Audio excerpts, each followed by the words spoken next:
Alrighty, buenos dias, ¿cómo están? I hope that you guys are doing well. Let's go ahead and get started with today's lesson. We are going to talk about indirect objects. So we were talking about direct objects for the last 2 weeks, and it's time to move on and level up and go to the next concept. So we're going to talk about indirect objects. And they're kind of fun. If you know me, you know that I love grammar. I actually think it's pretty neat how we can identify parts of the sentence and, look at language logically.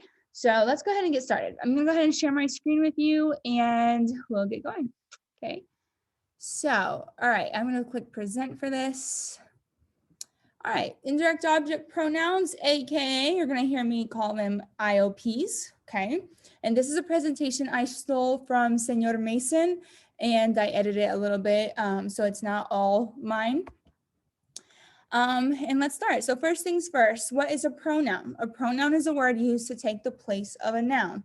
So it's a person, a place, or a thing, right? A pronoun replaces those things. So we don't have to keep saying the same thing or the same noun or name over and over again. We do this all the time in English, and it's equally common in Spanish. And this is especially useful if the noun is a long word or a very long name. So here's a funny example. Josephat Rumsmiller Farquaad came to school. I gave Josephat Rumsmiller Farquaad a piece of cheese. We told Josephat Rumsmiller Farquaad the story. Man, am I ever tired of saying Josephat Rumsmiller Farquaad. Isn't that crazy? Like the noun Josephat Rumsmiller Farquaad is a pretty long noun to say over and over. So it's much easier to say this, right? Josephat Rumsmiller Farquaad came to school. I gave him a piece of cheese. We told him the story. I like saying him, right? Can you think of ways that you use pronouns? I can think of many times we use pronouns, right? So we're constantly using pronouns all the time during the day. So indirect object pronouns do the same thing or almost the same thing like regular pronouns. They take the place of some kind of noun. So the direct object pronoun takes the place of a direct object, but an indirect object pronoun takes the place of an indirect object, okay? Hey, you in the back, wake up, this is important. Okay, indirect objects. It says an indirect object is a noun in a sentence.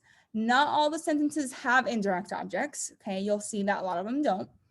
But to find out, first we have to find the verb in the sentence and ask the question, to whom or for whom is the subject doing something or doing whatever the verb is.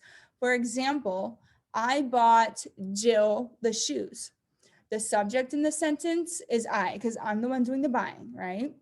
Bought is the verb. What did I buy? Shoes. Shoes is the direct object. Now, who did I buy the shoes for is the question I need to ask myself to find the indirect object. In this case, I bought the shoes for Jill. Jill is my indirect object. In English, and now I can say when I replace Jill for an IOP or indirect object pronoun, I say her. So now I can say I bought her the shoes instead of saying Jill. Another example of this would be, let me move my thing over so I can see. Another example of this would be, she told Tom, Rick, and Harry the story, okay? In that sentence, she is the subject because she's the one doing the telling, okay? Told is the verb, right? That's the action verb. And what did she tell? She told the story. So story is my direct object. But who does she tell the story to, right? She told the story to Tom, Rick, and Harry. Tom, Rick, and Harry are my indirect objects, okay? Now I need to replace Tom, Rick, and Harry for an indirect object pronoun, which in this case, them would be the indirect object pronoun, the IOP, okay? In English, instead of saying she told the story to Tom, Rick, and Harry, I can say she told them the story, okay? So this is how it works in English. And I think I can, I need to click. Okay, so here's an easier way. In those sentences, it would be easier to just say, I bought the shoes for her, or she told the story to them, than having to say all their names. So, and by the way, in English, you just use your indirect object pronouns. You use her and you use them. So sometimes we can switch the order in English. Like you can say, I bought the shoes for her, or I bought her the shoes, right? Or she told them the story, or she told the story to them. Like you can kind of play with that in English. So be aware of that. Now in Spanish, it says, here's a complete list of your English and Spanish indirect object pronouns. In English, you replace your IO for your IOPs, which in English would be me, you, him and her, us, you plural, them, and just for fun, y'all, right? In the Deep South. But in Spanish, you have me, te, le, nos, os, and les. Can you guess which one matches which one? So me is me, te is you, le will work for him, her, and it. Nos is us, os is you all, but in Spain only. And les would work for them. Can be female them, masculine them, and it can be y'all, the normal y'all, ustedes. Okay, so here's the deal. I think you probably already recognize these pronouns. They're very, very, very, very similar to your DOP, right? Your DOP, or direct object pronoun. Your direct object pronouns were me, te, nos, os, but the bottom, because those were the same, me, te, nos, and os were exactly the same, but the bottom two for the DO were lo, la, and then los, las, right? But for the IO, it's just le and les, okay? So that's the only difference regarding pronouns. The other four, me, te, nos, and os, are the same for directs and for indirects. So that makes things a little bit easier. Now let's try identifying parts of the sentences and try replacing our IO with an IOP in Spanish. Okay, remember our options. Our options are me, te, nos, os, le, and les. Okay, so I give the candy to my daughter. Okay, the first example. I'm the pronoun, give is the verb. Now, what do I give? Candy. Candy is my direct object. Now, who am I giving the candy to? That's how I find my indirect. Now, I'm giving the candy to my daughter. My daughter is the indirect object.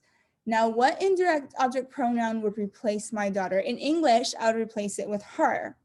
In Spanish, her would be le. Okay, le. Let's try another one. They threw us the ball.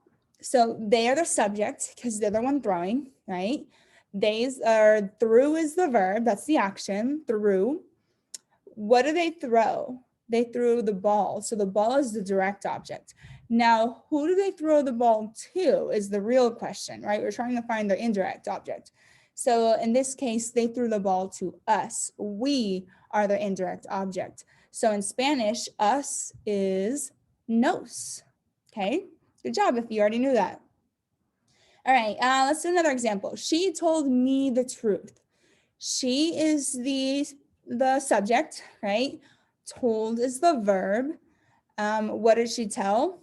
The DO, the truth, right? Direct object is truth. Now, who did she tell the truth to? That's my indirect, which in this case, she told the truth to me. I am the indirect object. Therefore, me in Spanish, the IOP for me is me, okay, which is spelled the same. And last but not least, we sold them the car, okay? We are the subject, sold is the verb, car is the DO or direct object, them is the IO or indirect object. Now, what is the IOP I will use for them in Spanish? Yes, I'm gonna go with les, okay?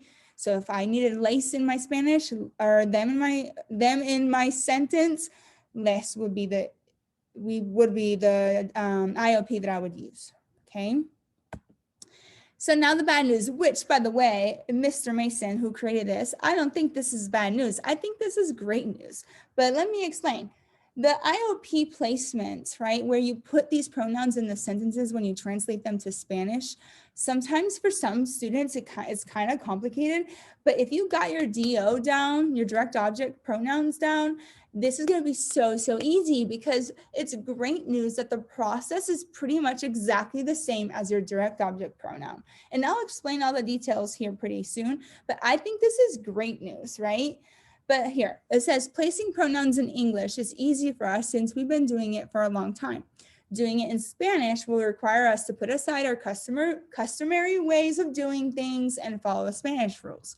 And yes, it is important to place them correctly because just like in English, a sentence can sound pretty strange if the pronouns are in the wrong place, right? For example, tell it me, okay? Or tell it to me. Or please pass the butter me, which if you actually said that out loud, somebody's gonna look at you weird, okay? So you can't say please pass the butter me. You need to put that me in the right spot. Please pass me the butter, okay? Now, pronoun placements. I have put some X's on these because my personal students, my class at the level where we're at, have not covered these three concepts or places where you could put the pronouns. So I X those out to not confuse them. But for you, if you're watching this and you're not in my class precisely or exactly, you can still follow these rules that might apply to you. So pronoun placement says there are 5 places you can put a pronoun in a sentence. And I'm not talking only IOPs. I'm talking DOPs. I'm talking reflexives. I'm talking all sorts of pronouns, okay? There are 5 places you can place your me, te, nos, os, le, and lace, okay? You can place your DOP or your IOP in this case directly before the conjugated verb. So just to refresh your memory, if you don't remember what a conjugated verb is, it's the verb that's been changed, right? The ending of the verb is no longer AR, ER, or IR. It's actually something else, okay? It's been conjugated, it's been changed. So you get to place your IOP right before that verb that's been changed. The other place you can place it would be tacked on, or like I say, attached to the end of an infinitive verb. So if you have 2 verbs in one sentence, you can either place the IOP before the first verb that's conjugated, or you can attach it to the AR, ER, and IR verb in that sentence. So infinitive means that the verb has not been changed. It's still in its original form, okay? It hasn't been, you haven't dropped the ending to add something else. You actually have kept the verb AR, ER, and IR. So you get to attach your me, te, nos, os, le, and lace to the AR, ER, and IR of the verb, okay? Other places you can place it is on the end of a command. You can tack it on to the end of a present participle, your ing form in Spanish, or you can place it before a negative command, but my kids aren't there yet, so I'm gonna go ahead and skip that. All right, so here's a few examples of placing your IOP before the changed verb, okay, or AKA conjugated verb. This is a very common, but unfortunately it's kind of backwards for us because the order how we read things are different. So it's kind of weird. It's backwards for us, unfortunately. But here's some examples. It says, we say, I give her the book. But in Spanish, it's almost like you're saying, I to her gave the book, okay? So let's try it. I want to say, we give them the book. All right, so look at the verb, we give. Right? The nosotros is completely optional. We don't even need to have nosotros there at all to know that it's us, because the verb dar, it means to give.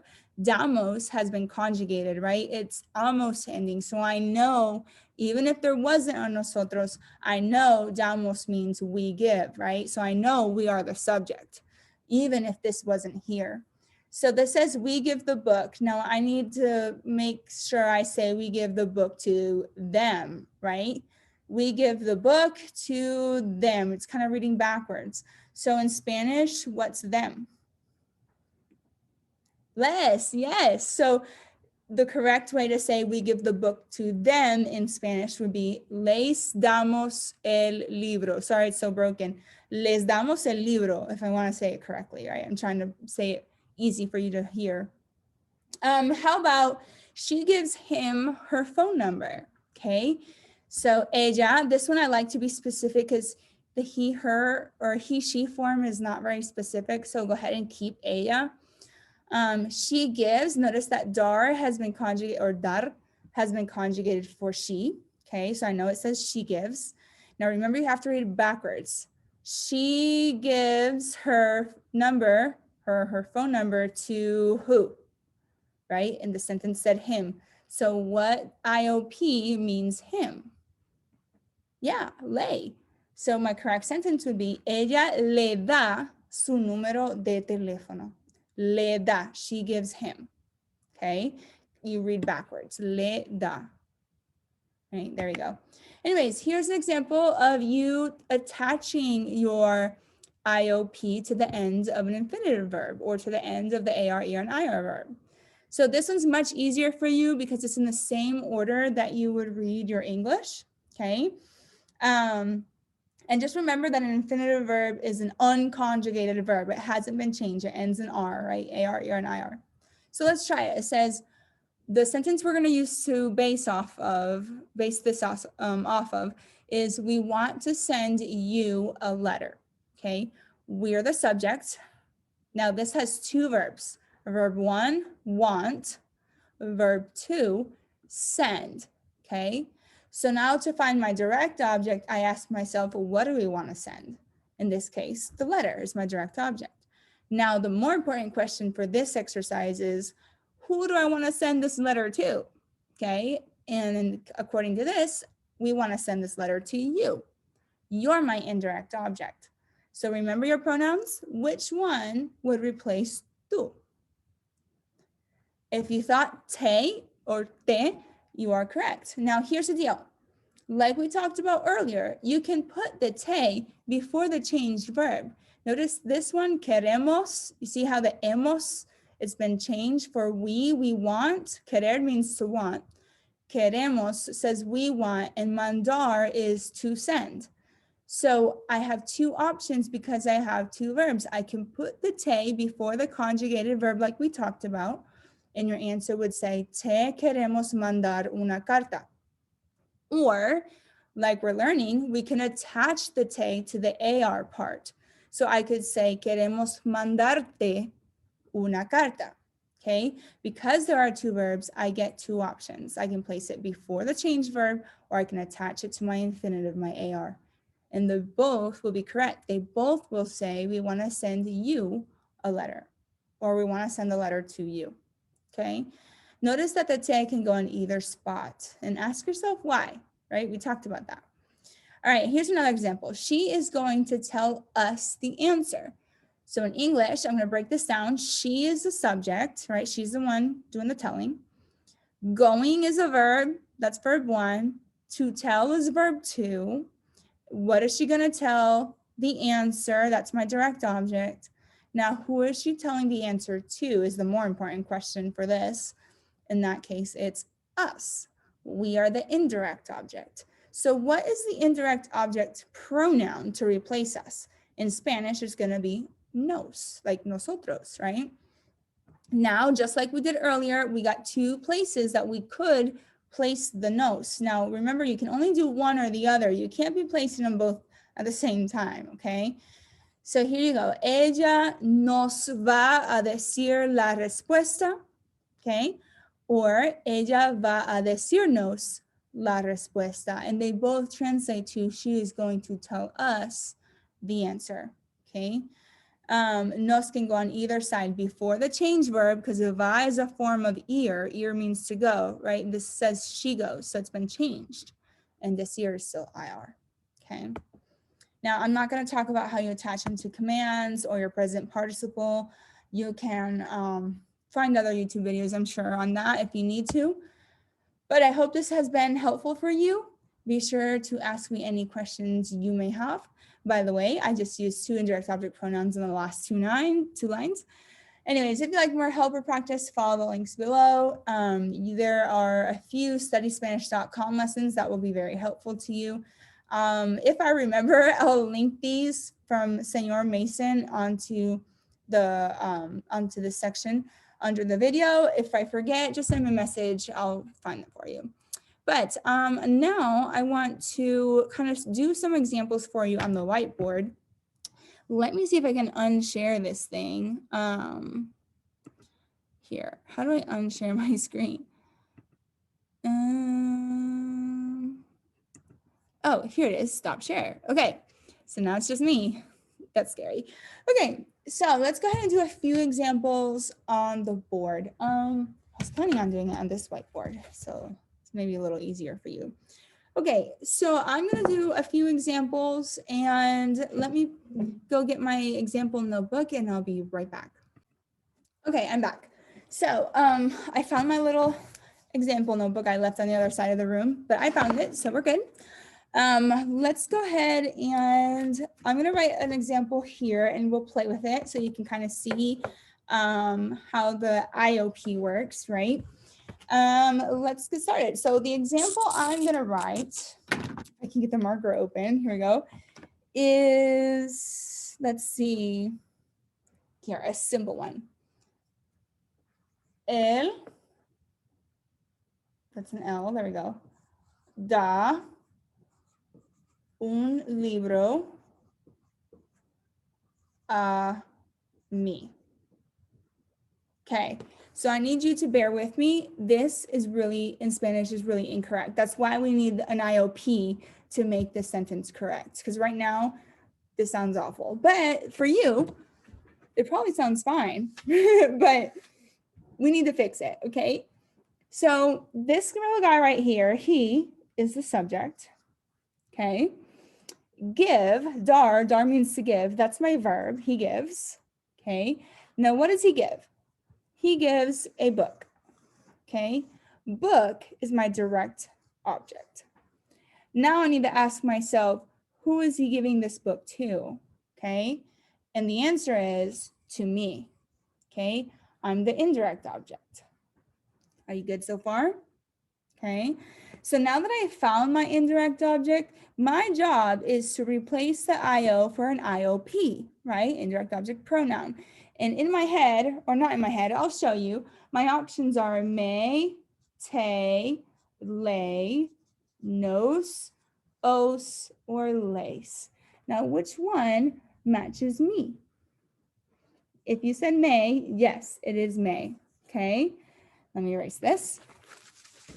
So now that I know it's may, my next step is to put the may in the right spot, okay? I'm going to write this right here so we don't forget. IOP is may. Got it? Okay, sorry, my handwriting's awful. All right, so let's rewrite this. Now remember what I told you. You can put your may, right, your IOP, before the conjugated verb or attached to an infinitive. In this case, we only have one verb, so there's only one place to put it, and it's gonna have to be before the verb, right? So my indirect object pronoun, may, is gonna go right here. So when I rewrite this sentence to say he gives me a book, I'm gonna write he, él, me da el libro. Optional, I could continue and say a mí, or I can leave it right there, right? It doesn't matter. You can keep it or you can not keep it. It will be completely correct because the me right here tells me already, gives me all the info I need, right? So this is how you would say, he gives me the book. He gives the book to me. You read backwards, okay? Let's do another single verb one, okay? I'm gonna do another example, okay, to kind of help you. Let's see, I have some examples written down. Find one that's good. Okay, all right, here's another good one. Let's do this one. All right, we're gonna do tango. Right, I have tengo chocolates, right, for my grandma. Para mi abuela. Okay, this T is driving me crazy. Tengo, I have chocolates para mi abuela. I have chocolates for my grandma, okay? So guess what? My subject isn't visible. There is no standing alone subject, but I know who the subject is because of my verb. The ending of my verb tells me who's the subject. So tango, I know, is the form for me. Yo tengo, right? Yo tengo. Yo is the subject, okay? So in my head, I'm going to remember that I'm the subject. Now, what's the verb? There's only one verb, so I'm going to underline tengo as my verb, okay? Now, what is it that I have? Because I have, right? For your direct object, you got to ask yourself, what is it that I have? In this case, I have chocolates. That's my DO. Now, what do I have chocolates for? Okay, in this case, my IO would be grandma. I have chocolates for grandma. My abuela, that's my IO. So if grandma is my indirect object, what do you think my indirect object pronoun is going to be? My indirect object pronoun, or my IOP, is going to be ley. Okay, are we doing good? So when I want to rewrite this, okay, this is incorrect. Like in Spanish, I have to have the ley. I mean, it can be okay, actually. This one's all right, but because of the para. But let's go ahead and rewrite this and use an IOP. So remember, the rule is that I have to place the ley before the verb or the conjugated verb. In this case, it's the only verb here, which is right there. I'm going to actually start with ley. I could put my yo there and start yo ley tango, but you don't really have to because tango's enough, okay? So my answer would be, le tengo chocolates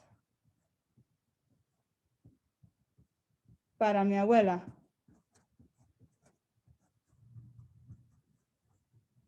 Abuela. Okay. Yeah, it's a weird example, but anyways, it works for grammatically to kind of explain what I want to say. Okay. Le tengo chocolates para. I put my ley before my change verb. All right, everybody. Let's do another one, but this time we're going to do one with two verbs. Okay. I don't know if I kind of want to use my whiteboard over here. It might be a little better. My handwriting will be so much better. So let's give it a try. I don't know if I can move this where you can see it. Let me see. I'm gonna pause. Okay, I found the spot. So here is a double verb, right? Two verb example where you're gonna have two options to put your IOP in the right place. So I'm gonna use the example, quiero comprar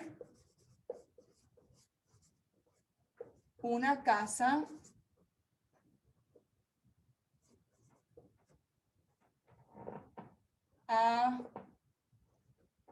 I'm going to take these off so I have more space. This is hard. They're really stuck. Okay. Mis padres. Okay. So it says, I want to buy a house to or for my parents. Okay, guys, what is the subject of this sentence? You can't just see it. It's not bluntly there, but you can figure it out. What's the subject? If you said yo, you are correct. I'm just going to put a little S right there because this O tells me that it is me. I'm the subject, yo. Okay, quiero. Now, what is the verb? Quiero means I want, so it's verb 1. Comprar, to buy, that's verb 2. What do I want to buy? I want to buy a house. That's my direct object, la casa. And more importantly, who do I want to buy the house for? Okay. And in this case, it's for my parents. They're my IO. Okay. So if parents are my indirect object, what is my indirect object pronoun? Your options are me, te, le, nos, os, and les. So parents is plural, right? It means them. Or I'm going to say I want to buy them a house is what I want to say in English, right? So them is going to be, can't be me, can't be you, can't be him or her, it, can't be us, can't be y'all. I think we're left with this one, okay? So my IOP for this sentence is lace. Okay, now because I have two verbs, I got two places I can put it. Option 1, I'm gonna do a different color so you can see this a little better.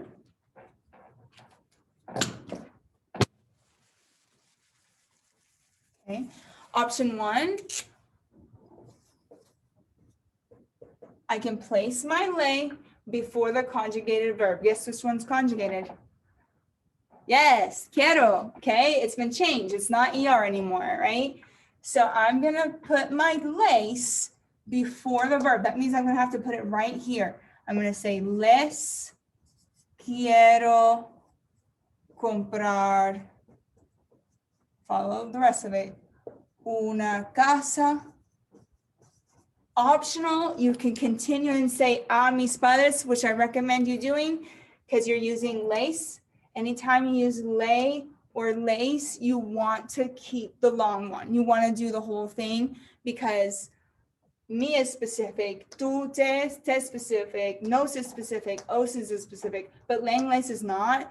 It can be a lot of people. So go ahead and write a mis padres. Now, I'm not going to because I don't have space, but I would definitely recommend anytime you're using lay and lace, write it out, write the whole thing out. Don't leave it out, even though you could, okay? ... Now, option 2, because I did this verb already. Option 2, I need to work with this one. So I get to attach my lace to the AR verb. With this, in this case, it's comprar, it means to buy. So I can start just like it is. Quiero comprarles una casa a mis, right? ... I would write the whole thing because I used lace. Comprar lace. Okay. You don't have to, it's correct, but I would. I wouldn't do it if it's me, te, if it's nos and os. I wouldn't write the long way because that's specific. But when you're doing lay and lace, go ahead and write it out. But anyways, point is, remember to put your IOP in the right spots, guys, because if you don't, it's going to be a mess. You're going to sound very strange. But anyways, if you have any questions, go ahead and message me, write in the comments, send me a text, a remind text if you're my student.